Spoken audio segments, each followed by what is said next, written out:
Hello दोस्तों, कैसे हो आप सब। आई होप आप सब बहुत ही बढ़िया होंगे। हमारे चैनल पे एक और नई और इंटरेस्टिंग वीडियो में आप लोगों का बहुत बहुत स्वागत है। दोस्तों आज की वीडियो में हम डिस्कस करने वाले हैं टॉप 10 कंप्यूटर अवेयरनेस के क्वेश्चंस।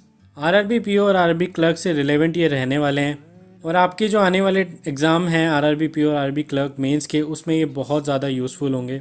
जो भी लोग मेरे चैनल पे पहली बार आए, मैं उनको बता दूं, मैंने यहाँ पे कंप्यूटर अवेयरनेस के क्वेश्चन कराना स्टार्ट किया है, जिसका आज हम यहाँ पे डे 4 कर रहे हैं। डे 1, डे 2 और डे 3 तीनों वीडियोस आप लोगों को मेरे चैनल पे मिल जाएगी। मैं इस वीडियो के डिस्क्रिप्शन में भी डाल रहा हूँ, मेक श्योर आप वो चेक कर लें। अगर आप कंप्यूटर में स्कोर करना चाहते हैं 40 आउट ऑफ 40 सारे क्वेश्चंस अगर आप करना चाहते हैं, जो कि हमारे 20 मार्क्स देके जाते हैं, तो आप लोग ये सारी वीडियोस को बहुत अच्छी तरीके से देखिएगा दोस्तों। तो चलिए बिना टाइम वेस्ट करे हम यहाँ पे हमारी वीडियो स्टार्ट करते हैं। और आज की वीडियो का जो हमारा फर्स्ट क्वेश्चन है वो है, who will the first mechanical calculator. दोस्तों मेक श्योर कीजिएगा यहाँ पे कैलकुलेटर पूछा जा रहा है, ना कि कंप्यूटर। तो जब भी पूछा जाए फर्स्ट मैकेनिकल कैलकुलेटर किसने बिल्ड किया था, तो वो है हमारे बेसिल पास्कल। दोस्तों जब भी पूछा जाए फर्स्ट मैकेनिकल कैलकुलेटर किसने इन्वेंट किया था, तो वो है हमारे बेसिल पास्कल।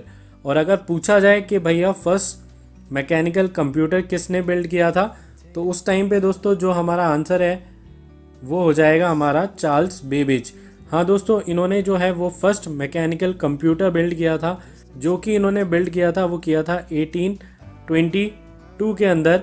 और दोस्तों इनको जो है वो फादर ऑफ कंप्यूटर भी बोला जाता है। आप लोगों को याद होना चाहिए चार्ल्स बेबेज, इसके ऊपर क्वेश्चन भी आता है। और दोस्तों जो इन्होंने कंप्यूटर बिल्ड किया था उसका भी एक नाम था, उसका नाम है बेबेज डिफरेंस इंजन, जो कि 1982 में इन्होंने बिल्ड किया था। नेक्स्ट क्वेश्चन की साइड चलते हैं दोस्तों। नेक्स्ट क्वेश्चन है हमारा, what is the full form of UPS. तो यूपीएस की फुल फॉर्म हमें बतानी है। जिन लोगों को भी नहीं पता है उनको मैं बता दूं यूपीएस होता क्या है। तो बेसिकली जो पावर सप्लाई हम कंप्यूटर को देते हैं उसको हम यूपीएस बोलते हैं। जो दोस्तों इसकी फुल फॉर्म होती है हमारी, वो होती है अनइंटरप्टेबल पावर सप्लाई। तो यहाँ पे जो राइट आंसर हो जाएगा वो हो जाएगा हमारा ए। नेक्स्ट क्वेश्चन की ओर चलते हैं दोस्तों। Which of the following is not a part of laser printer. तो यहाँ पे हमें बताना है कि भैया लेज़र प्रिंटर जो होता है इनमें से कौन सा जो है वो लेज़र प्रिंटर का पार्ट नहीं है। दोस्तों क्वेश्चन देखिएगा, बहुत ज़्यादा मिस्टेक होती है इसमें कि जब भी हमारे पास यहाँ पे लिखा है नॉट, और हम मोस्टली क्वेश्चन में हम यही चीज़ देखते हैं कि हमें पार्ट बताने लग जाते हैं, जबकि यहाँ पे पूछा है नॉट। तो इसका आप बहुत ज़्यादा ध्यान रखिएगा दोस्तों। यहाँ पे ऑप्शन 1 है हमारा स्कैनर पार्ट। तो ये ऑब्वियस है कि कोई भी भाई अगर प्रिंटर है तो वो स्कैन करेगा, तो ये वाला पार्ट उसमें होता है। पेपर ट्रे जिसमें आप अपनी पेपर रखते हैं वो भी यहाँ पे होती है। इमेजनरी यूनिट यानी जिससे इमेज यहाँ पे हमारी पेपर पे आती है वो भी यहाँ पे होता है। और ओपीसी ड्रम यूनिट जिसमें इंक्स वगैरह डालते हैं वो सब भी आपको यहाँ पे देखने को मिलती है। तो जो माइक्रोफाइबर है वो हमारा यहाँ पे राइट आंसर हो जाएगा दोस्तों, क्योंकि माइक्रोफाइबर कभी भी किसी भी लेज़र प्रिंटर का पार्ट नहीं होता है। दोस्तों ये जो वर्ड प्रिंटर है इससे काफ़ी ज़्यादा क्वेश्चंस आते हैं, तो उसी चीज़ को ध्यान में रखते हुए मैंने यहाँ पे आप लोगों के लिए एक टेबल ऐड करी है। इस टेबल को दोस्तों ध्यान से देखिएगा और मेक श्योर करें आप ये याद कर लें। यहाँ पे बताया गया है कि टाइप ऑफ प्रिंटर क्या क्या हैं, तो उसके बारे में यहाँ पे हम डिस्कस करेंगे कि टाइप ऑफ प्रिंटर जो है वो हमारे कौन कौन से होते हैं। तो 2 टाइप के प्रिंटर होते हैं, एक होता है इम्पैक्ट प्रिंटर, एक होता है नॉन इम्पैक्ट। इम्पैक्ट वालों के ऊपर क्वेश्चन आपको बहुत ज़्यादा देखने को मिल जाता है। यहाँ पे जो हमारा इम्पैक्ट है उसमें 2 टाइप के होते हैं, कैरेक्टर और लाइन प्रिंटर। ये जो डॉट मैट्रिक्स है और डेजी व्हील है, ये वाले प्रिंटर के ऊपर बहुत ज़्यादा क्वेश्चन पूछा जाता है। और जो लाइन प्रिंटर है वो होते हैं हमारे ड्रम, चेन और बैंड। ये तो हो गए हमारी बात इम्पैक्ट प्रिंटर की। अगर हम बात करें नॉन इम्पैक्ट के अंदर, तो उसके अंदर हमें इंकजेट देखने को मिल जाता है, लेज़र प्रिंटर देखने को मिलता है और थर्मल प्रिंटर देखने को मिलता है। ये तो जो है जो मेजर क्लासिफिकेशन है वो है, बट इनके अलावा और भी कई पॉपुलर प्रिंटर्स होते हैं जो कि आपको नीचे दिख रहे होंगे। एलईडी प्रिंटर आपको दिख रहा होगा, फोटो इंकजेट प्रिंटर दिख रहा होगा, मल्टी फंक्शन और ऑल इन वन प्रिंटर है, 3D प्रिंटर है और प्लोटर है।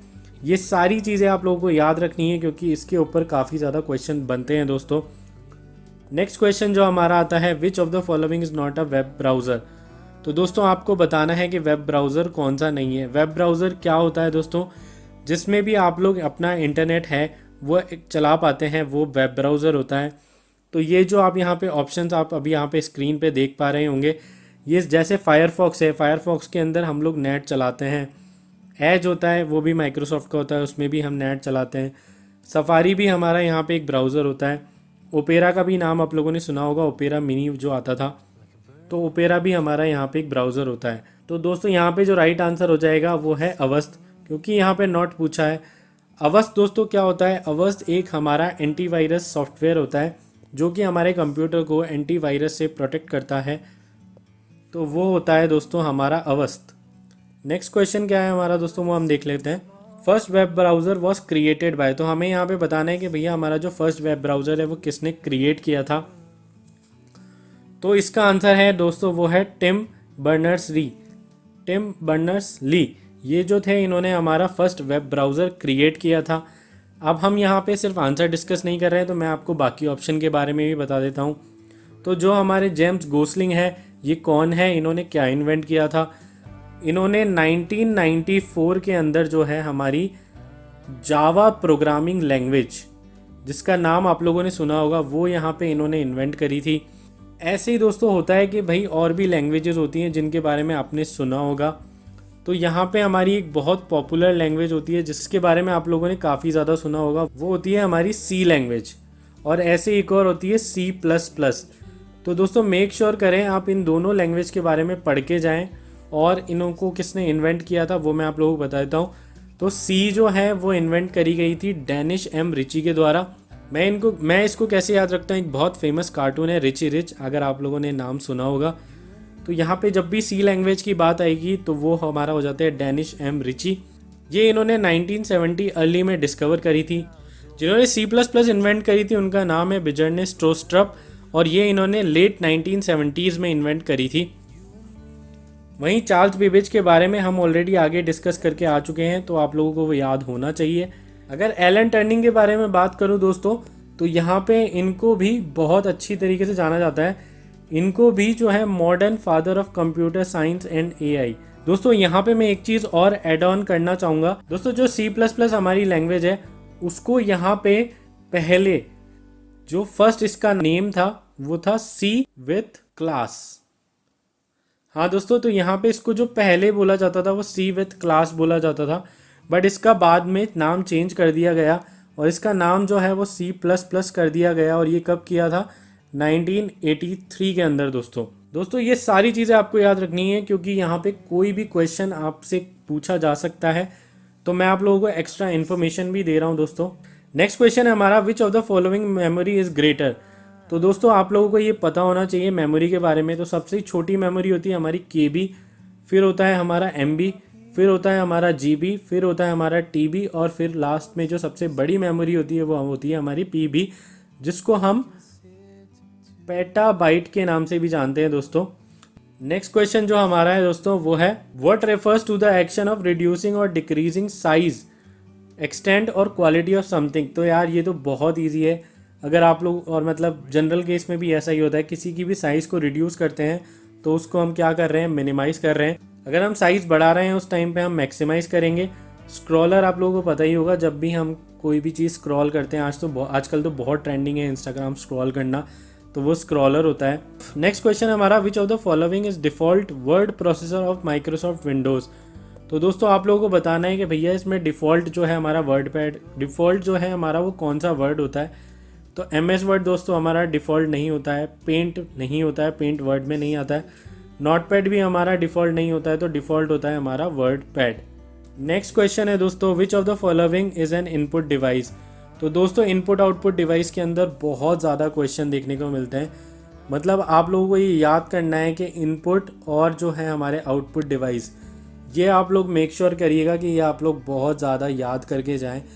और वैसे ये इजी भी होता है, जैसे अभी स्क्रीन और मॉनिटर है, तो जिस चीज़ को हम देख पा रहे हैं, जैसे मॉनिटर होता है वो स्क्रीन होती है, जैसे आप यहाँ पे अभी देख पा रहे हैं, तो ये बेसिकली एक आउटपुट डिवाइस है जिस पे आपको दिखाई दे रहा है। स्पीकर होता है जिसमें से साउंड आता है, तो वो भी एक आउटपुट डिवाइस है। LCD में हमारी डिस्प्ले होती है, उस पर भी हम स्क्रीन पे देख पाते हैं, तो वो भी एक आउटपुट होता है। वहीं स्कैनर क्या होता है? स्कैनर में हम डॉक्यूमेंट रखते हैं और वो स्कैन होता है, बेसिकली वो एक इनपुट डिवाइस होता है। तो यहाँ पे राइट आंसर हो जाएगा हमारा स्कैनर। नेक्स्ट और आज की वीडियो का जो हमारा लास्ट क्वेश्चन है दोस्तों, वो है the term that define the intention of a person to extort money from another person, preferably the owner. तो ये सारे यहाँ पे 4 टूल बताए गए हैं। इनमें से बताया गया है, इनमें से जो हमारा क्वेश्चन है वो ये है कि भैया ऐसा कौन सा टर्म है जिसके अंदर एक पर्सन जो है उस कंप्यूटर के ओनर से पैसे मांगता है बेसिकली वायरस के थ्रू। तो उसका जो राइट आंसर हो जाएगा वो हो जाएगा रैंसमवेयर। रैंसमवेयर हम किसी भी कंप्यूटर के अंदर भेज देते हैं और फिर वहाँ पे बेसिकली ये हैकर्स करते हैं। जब भी ये कंप्यूटर के अंदर आपके रैंसमवेयर डाल देंगे उसके बाद यहाँ पे जो होगा आपसे पैसे मांगे जाएंगे, आपका फोल्डर जो है लॉक कर दिया जाएगा। उसको अनलॉक करने के लिए मालवेयर, अगर आप लोगों को पता हो तो वो वायरस को बोला जाता है। एडवेयर जो होता है वो होता है हमारा कोई भी अगर एडवेयर हमारे फ़ोन में आ जाता है या कंप्यूटर में आ जाता है तो उसकी वजह से हमें बार बार एड्स दिखाई देते हैं हमारी स्क्रीन पे, और ये प्रॉब्लम काफ़ी सारे लोगों के साथ भी होती होगी। और स्पाईवेयर आप लोगों को पता होगा, जब भी हमारे कंप्यूटर में कोई भी स्पाईवेयर आ जाता है उसके अंदर जिस भी बंदे ने वो डाला है वो हमारे कंप्यूटर की सारी चीज़ें मॉनिटर कर सकता है कि हम क्या कर रहे हैं, क्या फोल्डर में सेव कर रहे हैं, क्या हमने हमारे कंप्यूटर में सेव करके रखा है, हमारे पासवर्ड्स, हमारा बैंकिंग इन्फॉर्मेशन, वो सब यहाँ पे हो सकता है। तो दोस्तों यहाँ पे एडवेयर जो होता है वो मैंने आपको बताया एड्स आ जाते हैं। अब हमने थोड़ी देर पहले ही एक आंसर था हमारा, वो था अवस्थ।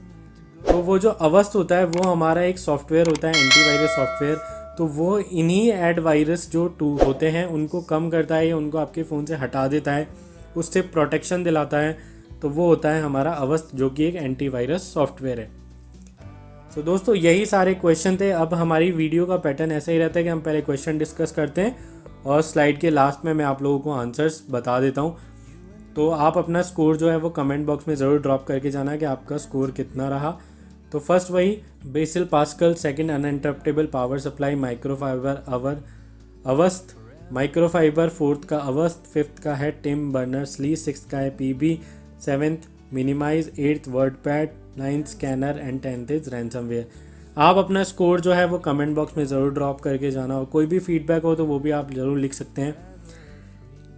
अभी आने वाले टाइम पे आपको और भी ज़्यादा वीडियोस देखने को मिल जाएगी। जैसे जैसे एग्ज़ाम पास आएगा हम यहाँ पे क्वेश्चंस बढ़ा देंगे, 20, 30 और पूरे के पूरे 40 क्वेश्चंस भी हम इस चैनल पे डिस्कस करेंगे। तो मेक श्योर आप इस चैनल को सब्सक्राइब कर लें। सो आज की वीडियो में यही था। This is all from my side. Thank you so much guys for watching my video.